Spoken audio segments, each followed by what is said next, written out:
You want healthy, glowing skin, but with all the products, trends, and conflicting advice, it's hard to know what actually works. I understand. I am Dr. Tiina, a former cardiologist and specialist in the skincare development and cosmetic safety expert. I've spent years studying the science of skin. Welcome to Meder Beauty podcast, where we uncover what really matters, break down the science, and give you real expert-backed skincare advice. Whether you're looking to achieve radiant, healthy skin, curious about anti-aging, or want to understand what's really in your product, you are in the right place.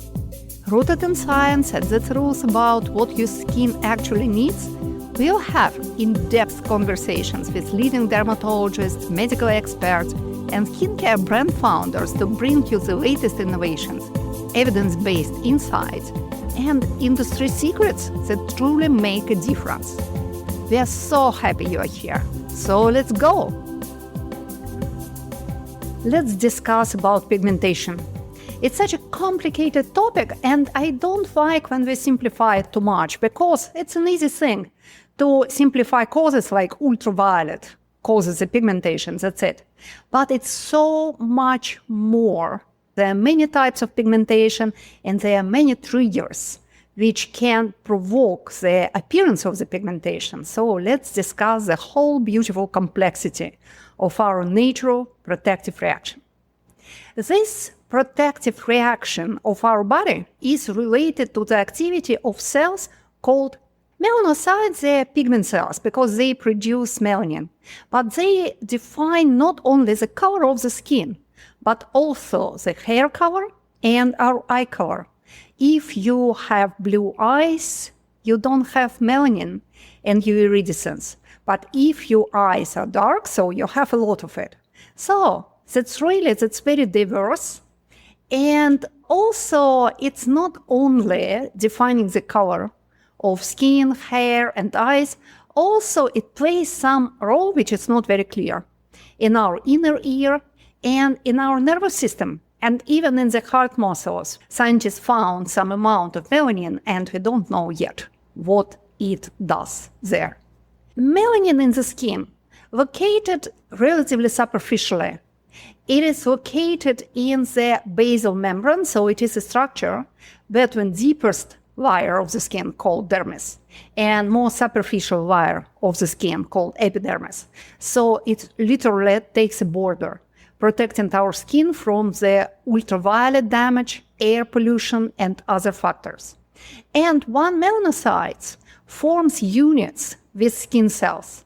But what is interesting, it forms units with skin cells located more superficially. So literally one pigment cells helping to 30, sometimes 40 cells of the epidermis stay protected. And we have a lot of them. We have more than 1,000 pigment cells to 1 square millimeters of our skin.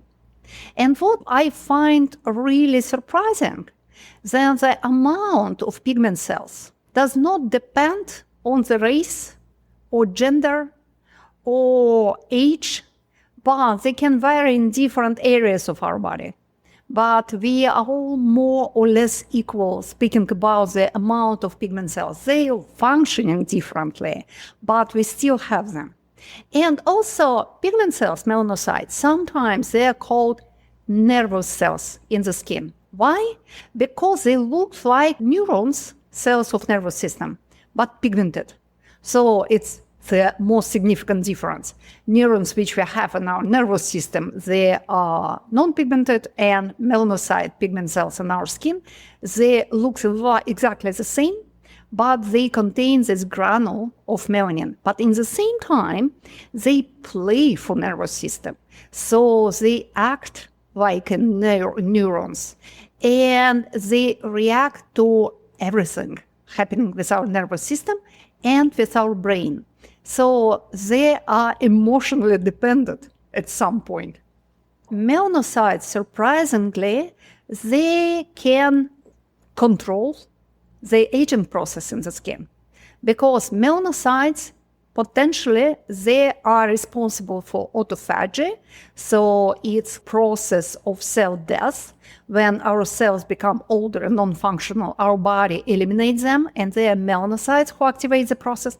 And also they activate the detoxification of the skin. So they are more than pigment cells. Why it is so important to understand? Because many of traditional pigmentation treatment, they can be potentially damaging for pigment cells, but we need them. They are essential for our skin health, and they're essential for our body health as well. Life of melanocyte is long. They are one of the more long-living skin cells, and they formed by our body during the embryonal period. After they migrate to the superficial layer of the skin, when they achieve the basal membrane, the border, they stay there, and they start to differentiate in the fully functional pigment cells, able to produce melanin. But to be able to produce pigment, they should be mature. And this process can take the first years of the children's life.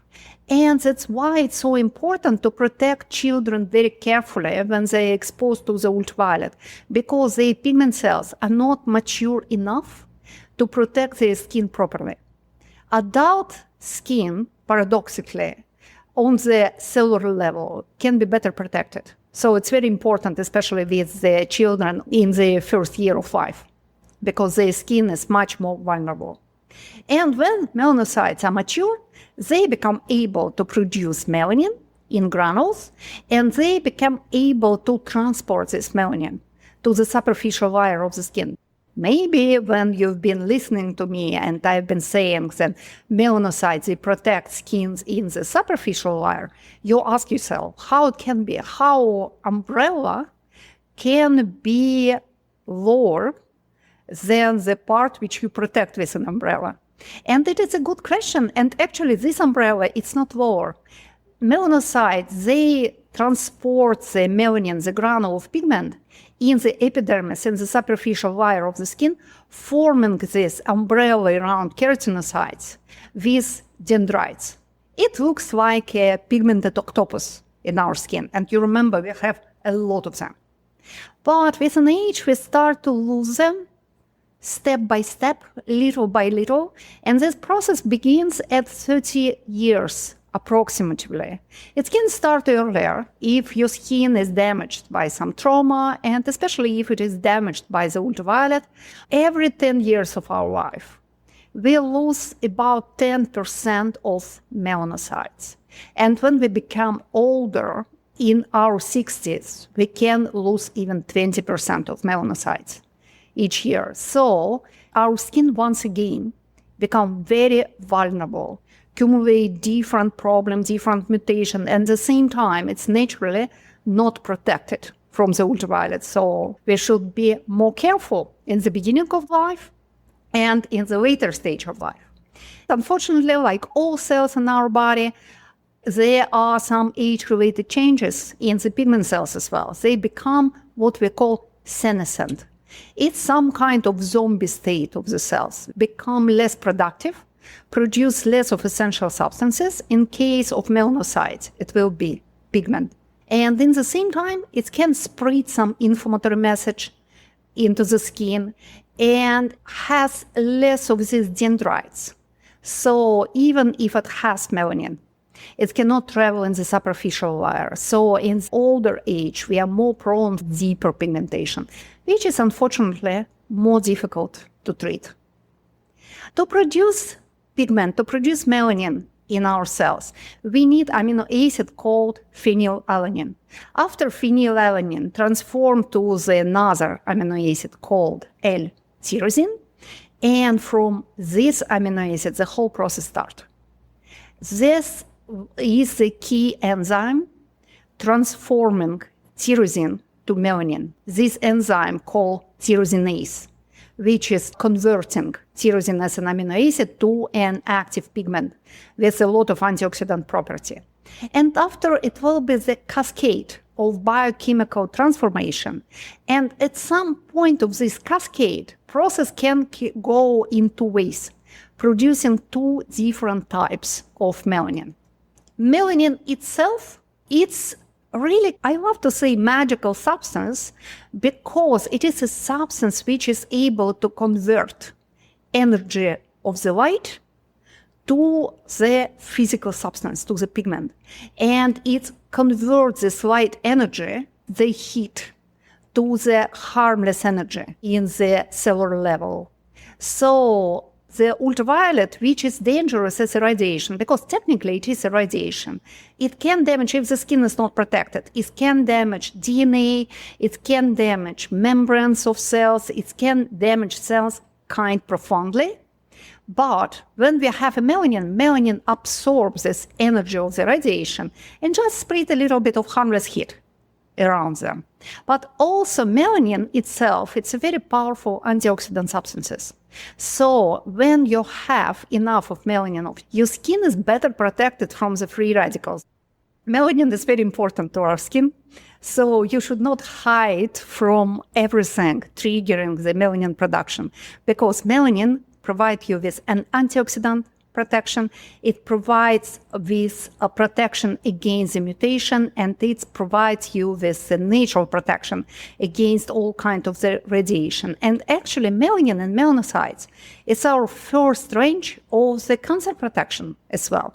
We just should be careful and avoid the situation when our pigment cells are not able to protect us properly. And tyrosinase, the enzyme which transforms amino acid tyrosine to the melanin, it's a very interesting substance too. What is very interesting is that exactly the same enzyme using mushrooms and some plants. So we share this biochemical brotherhood with mushrooms and plants as humans. We have exactly the same melanin, we have exactly the same tyrosinase, converting tyrosine to the melanin. So we are all protected from the ultraviolet in some evolutional way, which is very similar to different kingdom of biological life in our planet. What is, I think it is important to understand, that tyrosinase activity, the activity of this enzyme, defines very much the skin color. So you remember, we have the same amount of melanocytes, and we have same shape of melanocytes, so they're functioning very similarly.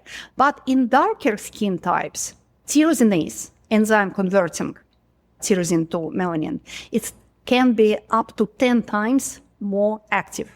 So you will get 10 times more of melanin if you have more active enzyme. And in the fair skin types, tyrosinase can be less active.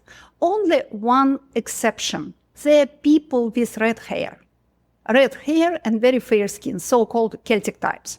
That's only type of people who have less of tyrosinase, and in the same time, their tyrosinase is less active. So they are less protected, and they are in the higher risk of developing of many skin conditions, including rosacea, because melanin protects our capillaries as well, and unfortunately, including some kind of cancerogenesis as well. So, as you probably can guess, a lot of the pigmentation treatment is very much focused on the activity of tyrosinase. If we can reduce this activity, our skin can produce less of melanin, and when we produce less of melanin, we have less of pigmentation, and it can be amazing for the hyperpigmentation treatments. But it is not only about the quantity of the melanin. It is also about the quality of the melanin. As I mentioned, you have two types of melanin, because at some point in the biochemical cascade, that can be interference of different substances, among them well-known antioxidant glutathione and sulfur-based amino acid cysteine. And if at this time tyrosinase is interacting with the substances, melanin, which our melanocyte produces, will be lighter. We call it pheomelanin. It's slightly golden, yellowish, not so dark and intense. If you have less of glutathione, you have less of this cysteine amino acid, your skin will produce darker types of melanin. So skin colors depends not only on the amount of produced melanin, but also the ratio between phenolmelanin, golden one, and eumelanin, dark one. If you produce more phenolmelanin, and by the way, red-haired people with a fair skin, they melanocytes produce mostly phenolmelanin, and they have freckles. Freckles, it's beautiful, perfect examples of phenolmelanin pigmentation. If your skin is darker, it produced more of dark types of melanin. And when we have a hyperpigmentation, all types of that, the dark type of melanin, eumelanin, is overrepresented in the pigment spot. So it is another direction for the pigmentation treatment. We can interact not only with the quantity of the melanin, we can try to change the ratio, because if we can lighten, increasing the amount of phenolmelanin in the pigment spot, will be less intense and will be less visible. But speaking about the pigmentation, we are always speaking about one trigger, the ultraviolet. And obviously it's worth to speak about it, because the ultraviolet, it is very important. Our skin produces melanin when it is exposed to the sun ray. By the way, it produces the vitamin D at the same time. And also our skin cells are able to produce some hormones. And among them are endorphins, produced under the influence of the ultraviolet. And what are endorphins? They are happiness hormones. That's why most of people, they love to be on the sun, because they feel happier. Their skin produces happiness substances and they just feel better. It's natural antidepressant. And that's why it's so difficult to get a compliance of people. It's easy to say, and a lot of dermatologists say it's no safe tanning, so avoid the exposure to the ultraviolet, stay in the shadow, don't show your skin to the ultraviolet. Doesn't work like this. People want it. People feel happier. So we should find a way to protect the skin better. But it's not only about the ultraviolet. Ultraviolet, it is the trigger, but there are a lot of different factors affecting us, which makes our pigment cells more active or less active, which can activate this key enzyme of the melanin production, tyrosinase, or which they can reduce this activity. And if our melanocytes, pigment cells, they are overactive and overreactive, obviously we will produce more of pigments. And in the real life, it's never all pigment cells of our body, they are coming to the state of overreactivity. Most of the time, there will be some area, so we will see the hyperpigmentation, pigment spot.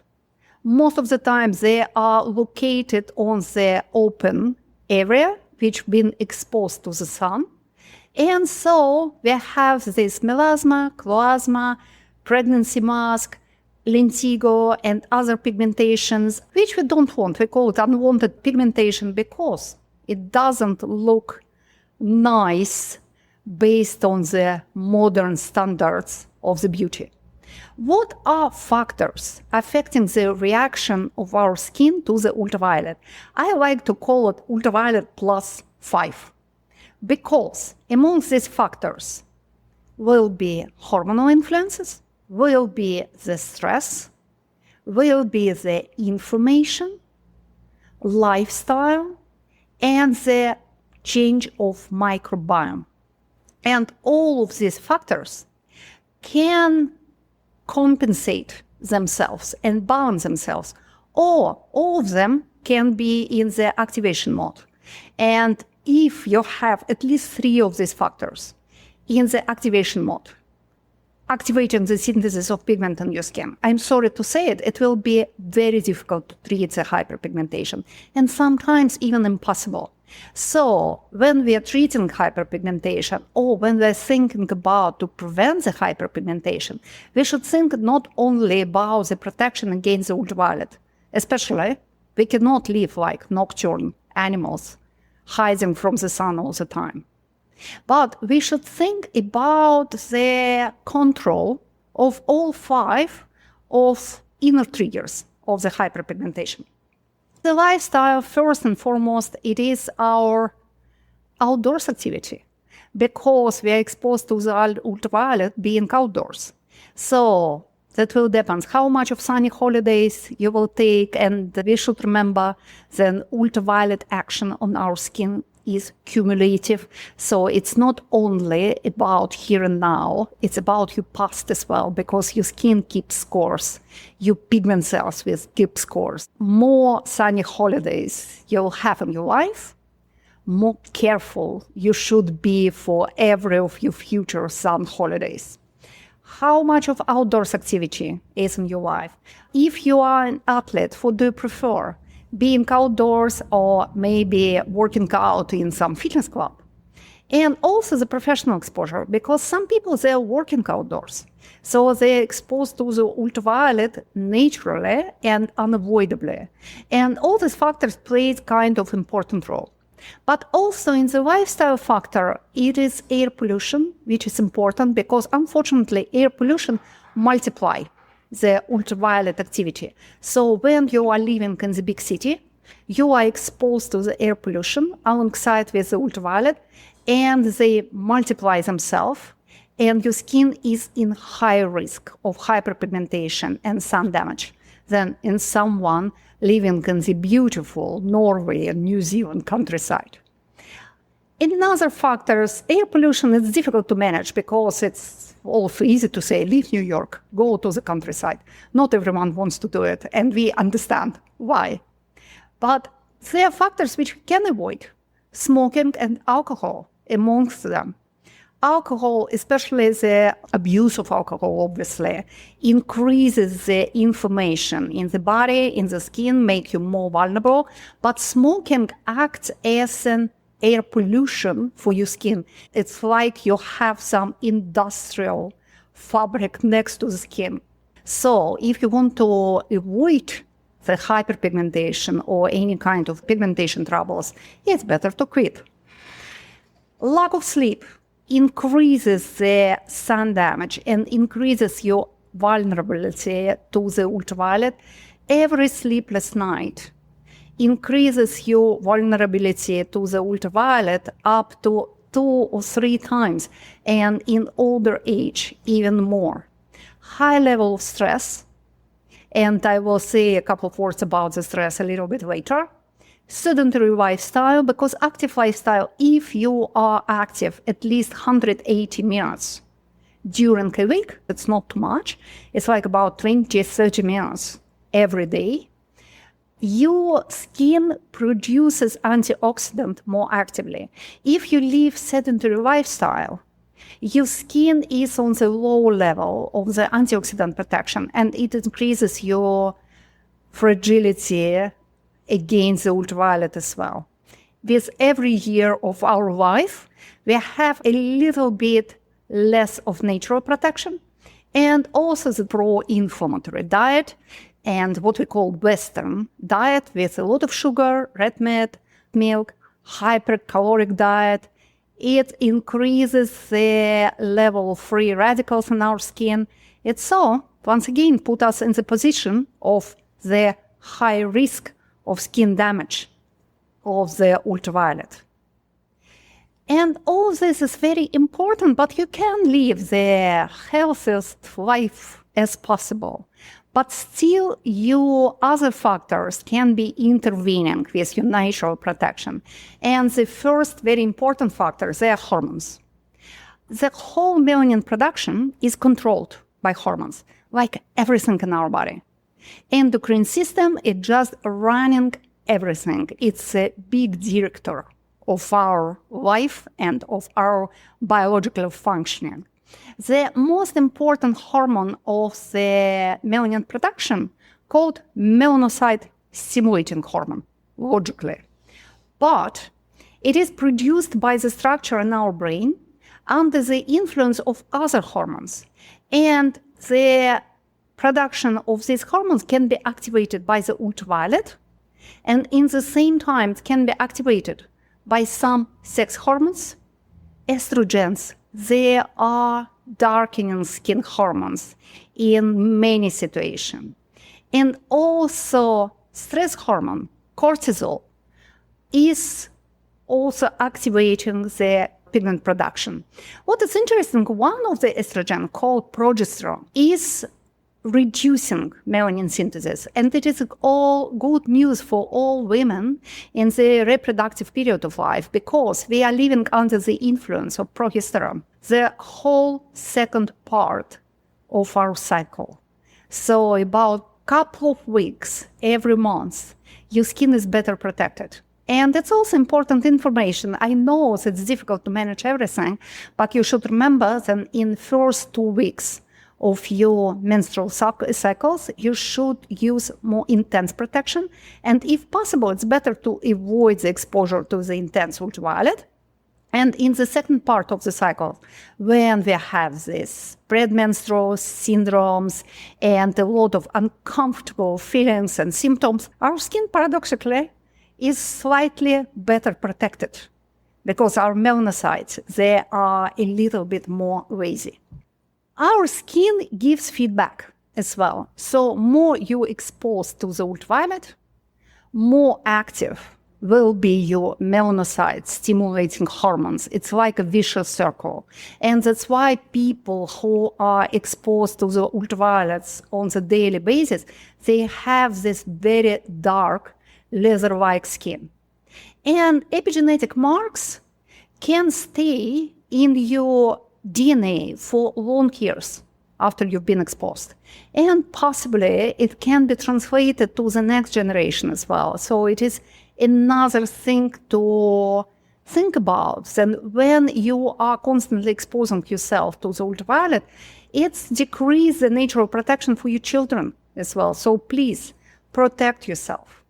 And also, as our skin wants to protect itself as much as it can, it produces more of dark type of melanin, eumelanin. So, once again, higher risk of hyperpigmentation. Oral contraceptive, unfortunately, increases the risk of developing hyperpigmentation in all women because, as I said previously, estrogens, they are darkening skin hormones. You should be careful when you're taking oral contraceptive. The example of the skin condition related to the hormonal influence to the pigmentation called melasma, or another name for this condition is chloasma. It's exactly the same thing. It's seen like a genetically predisposed photoaging of the face in the first place. And pigmented spot of melasma and chloasma, they're very symmetrical. Some dermatologists call it butterfly because it is located in the forehead symmetrically, both cheeks. It can cover the nose, and very rare, it's going on the chin area. Melasma and chloasma, it affects more often people with Mediterranean skin type. So it's third and fourth phototypes by Fitzpatrick. And it's the most common condition in people living in Southeast Asia, in Middle East, and the Mediterranean region. Triggers factors, they are ultraviolet, genetic predisposition, and hormonal influence. And it can be accompanied by the degradation of the collagen as well. Why it is so damaging for the skin? Because in these people who are in higher risk of melasma and chloasma, collagen of what we call useful collagen, and collagen responsible for the integrity of the skin and the protection of the capillary network, all these types can be easily damaged as well. So it's in the same time, it's not only about hyperpigmentation. It is about the loss of elasticity and the appearance of the spider webs, all simultaneously. And it can be more superficial. When it is superficial, paradoxically, it looks darker. When it is deeper, located in the deeper side of the skin, in the dermis, it's lighter. And sometimes it can be diagnosed only using the special visual device with the use of special light. And once again, the paradox is when it is superficial, dark, and more visible, it's easier to treat. When it is located very dark, and sometimes it looked like it's not very intense, sometimes it's easier to not touch it at all and to use some long-time strategy for the hyperpigmentation treatment. But it can be mixed. So it can be the pigment located in the superficial layer of the skin and in the deeper layer of the skin, and it leads us to the unsatisfying results. Because we start the treatment, we are very successful with the superficial melasma, but once it is gone, we are blocked on the way when we are trying to treat the rest of melasma, but it is so deep, then sometimes we just struggling to touch it, to interact with pigments in these layers. Pregnancy mask is the type of melasma. It's not some kind of independent skin condition. It is a melasma developed by the female skin during the pregnancy. And in the US only, we have about 200,000 cases every year. Up to 90% of women, they develop pregnancy mask during the pregnancy. It's triggered by the increase of estrogens in our body. It's triggered by all this fluctuation of estrogen during the pregnancy and exposure to the ultraviolet. So it is very important to protect the skin from the first day of known pregnancy and to avoid the exposure to the ultraviolet, especially when it is intense, because sun exposure is a main factor. Most often, melasma appears in the second or third trimester of the pregnancy, but you should protect your skin during the first trimester also, despite you are not in the high risk, because it takes time for pigment to travel in the superficial layer to be visible, and it starts to accumulate during the first months, but it will be visible a little bit later. In many cases, pregnancy mask fades itself, but it can take a couple of years. So I always recommend to young mother, do not worry too much about it, especially in the first months after giving birth, because it's no guarantee that any kind of treatment will be more successful than the natural fate of the pregnancy mask. The best time for pregnancy mask treatment is at least 6 months, or even better 12 months after women gave birth. It can be more successful and you'll be out of this powerful hormonal influence at this time.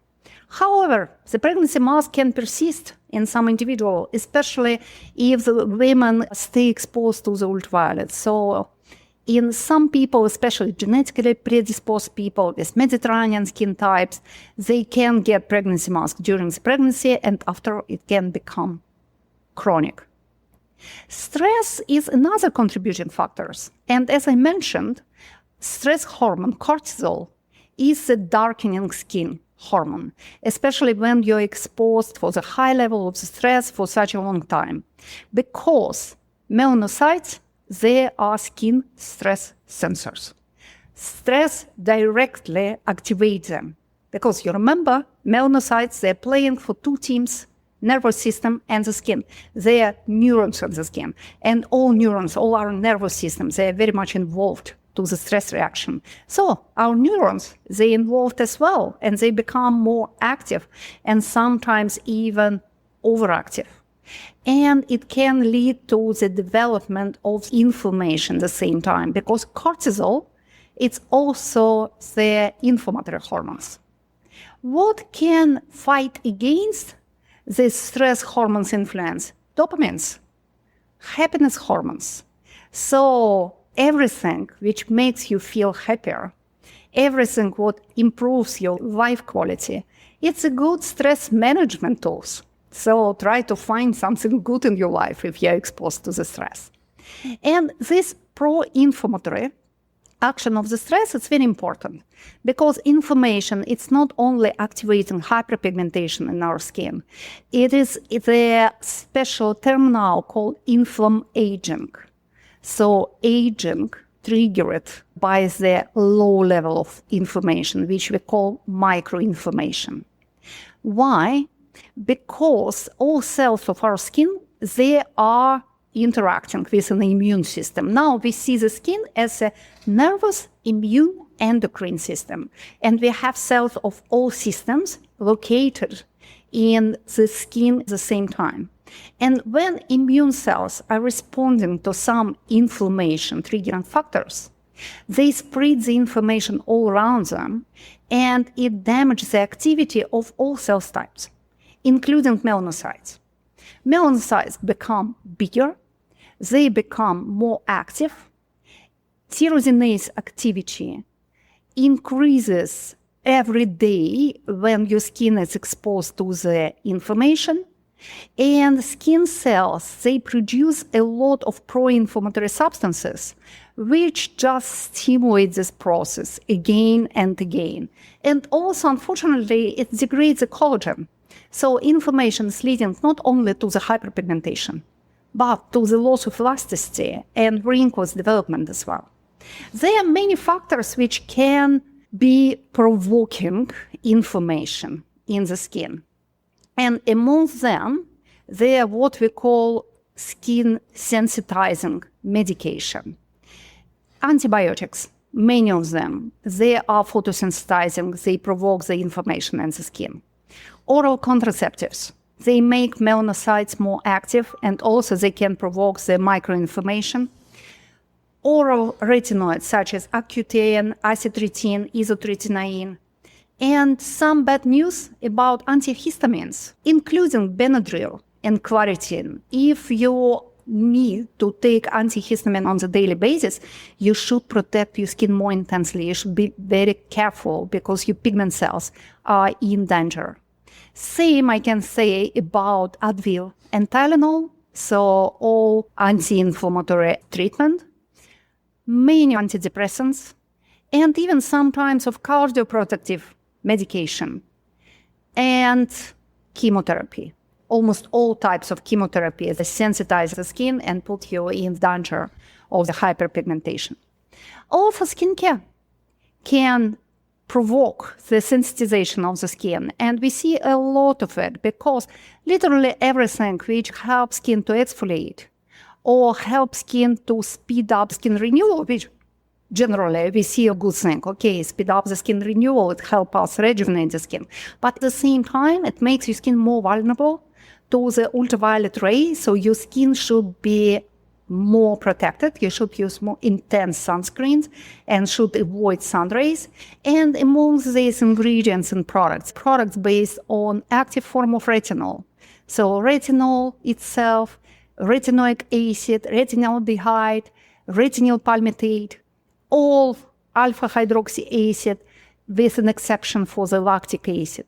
Salicylic acid, which is largely used for oily skin and acne skin treatment. Almost all essential oils, alcohol, benzoyl peroxide, also the most common ingredients in acne skincare. Palmitic and stearic acids, they are fatty acids which take part of some organic oils. Topical antibiotics, even if they're prescribed, still make your skin more vulnerable. And also in some people can be contact with metals, like nickel dermatitis, also photosensitizing condition, and even makeup.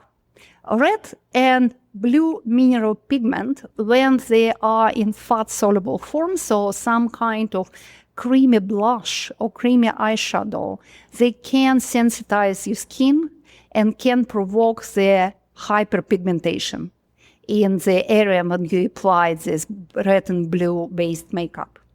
So all of these factors can lead to the development of post-inflammatory pigmentation. That can be medications, that can be sensitizing skincare, but also there can be aesthetic procedures such as chemical peels and especially laser resurfacing and some skin condition. Among them, acne, atopic dermatitis, some folliculitis, and insect bites. What happens in your skin when it's exposed to the inflammation and the ultraviolet in the same time? We see the active development of the pigment in all layers of the skin. superficial, and deep in the same time. And your melanocytes, your pigment cells, they respond to this activation by increasing the size and increasing the activity. So in post-inflammatory hyperpigmentation, it is possible to develop the pigment spot very fast. What happens in acne patients when they're exposed to the sun rays, they can get the pigmentation in a few days. And also it leads to the broken capillaries, because ultraviolet in this situation, it damages the collagen protecting capillaries, so capillaries can be broken, and we see the appearance of spider webs. Acne patients, in 50% of cases, they suffer from the post-inflammatory hyperpigmentation. And more than half of patients, they suffer from this post-inflammatory hyperpigmentation for more than 1 year. So it is a condition which should be treated not only with depigmenting agents, but also with anti-inflammatory intervention. Inflammation and the ultraviolet, they affect the microbiome as well. And as we understand now, the microbiome plays a crucial role in the natural skin protection. Actually, the hypothesis and some scientific research, they are proving this hypothesis, and healthy microbiome can protect your skin up to the level of 30 UV filters, like marked on the label of the sunscreen. So it acts like a 30 plus sunscreen for your skin. But the key problem is how to keep your microbiome healthy and able to control your melanocytes on the level when they are producing enough of healthy melanin to protect your skin, but not too much to develop the hyperpigmentation spots. There are several bacterial types identified in higher proportion on skin with more pigment spots.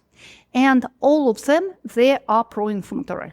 Among them, there's the Cutibacterium acnes, which plays a crucial role in the acne development. And apparently, it what makes the post-acne hyperpigmentation so common skin condition. Also, there are different streptococcus. They can be Staphylococcus aureus, which darkens the skin. So all of these microbes, all of these bacteria, we call darkening skin microbiome. Among them, that can be even yeast, like Malassezia. But in the healthy skin, without any hyperpigmentation of pigment spots, we see the prevalence of 6 different bacteria, which are anti-inflammatory and which can help protect the skin from the ultraviolet and even helps to reduce the pigmentation of the skin, brighten the skin, and prevent the future hyperpigmentation. So now research, they identify specific composition of the skin microbiome, and very probably in the near future, we can diagnose the type of the pigmentation using the analysis of the microbiome as well. But for now, we understand how important is the healthy microbiome for the skin health, and it is one of the very interesting skin conditions called seborrheic keratosis, when we see some kind of neoplasm, so pigmented elements on our skin which change the skin texture, so they feel like some kind of small tumors, so small elements on the skin, and actually it is a neoplasm, but it's non-cancerous skin change. And it is very common in people exposed to the intense ultraviolet. And for example, more than 90% of people living in South Korea in the age over 50 years old develop seborrheic keratosis. In Australia, officially 100% of people in 60 plus demographics has seborrheic keratosis in the area of the skin which been previously exposed to the ultraviolet. And recently it was found that very probably it is a potential role of Malassezia playing in the development of seborrheic keratosis. So it's not only ultraviolet triggered skin condition. ultraviolet triggered new development of some, it's not cancerous skin cells, but they're unwanted skin cells, which we don't wanted them. But in the same time, it's an unbalanced microbiome. So it's a great example how microbiome can really change our skin, can make it healthier, or can contribute to the development of real dermatosis. And there are many of other skin conditions related to the changes of pigmentation. For example, age spots. Scientifically, we call them solar lentigo.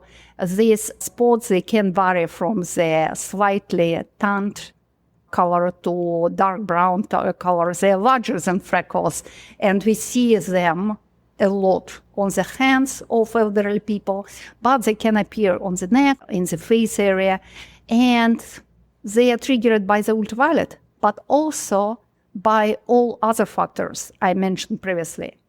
There can be periorbital pigmentation located under the eyes area or even on the eyelids, also more typical for people with Mediterranean heritage.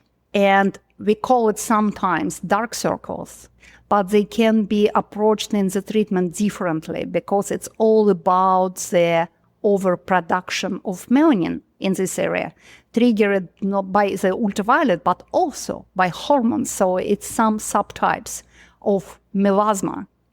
It is the specific pigmentation which is located in the chronically wrapped spots or chronically traumatized spots. It's called acanthosis nigricans. And the typical locations are armpits or back of the neck or even intimate zones. And it's also common amongst people, and people suffer about it. There's some cultural background which lead people to traumatizing treatment in this area. And also, if you can control all these external factors contributing to the ultraviolet influence, you can prevent appearance of this type of pigmentation as well. And obviously, that's a whole range of depigmentation of the skin. Amongst them, the autoimmune condition vitiligo, genetical condition albinism, when the skin loses melanocytes, and different kind depigmentation resulting from trauma or skin damage or aesthetic procedures. And all of these conditions, they look complicated, but what we should keep in mind, then the pigmentation is complex. And sunscreen is not an only answer to this pigmentation prevention. Exfoliating or depigmenting treatment, it is not an only right answer for the treatment. For complex skin condition, we should be more creative for treatments and prevention. And I will focus on that in my next episode. Thank you for joining us today on the Meder Beauty podcast. If you found this helpful, be sure to subscribe so you never miss an expert skincare tip. Have a question or topic you'd like for me to cover?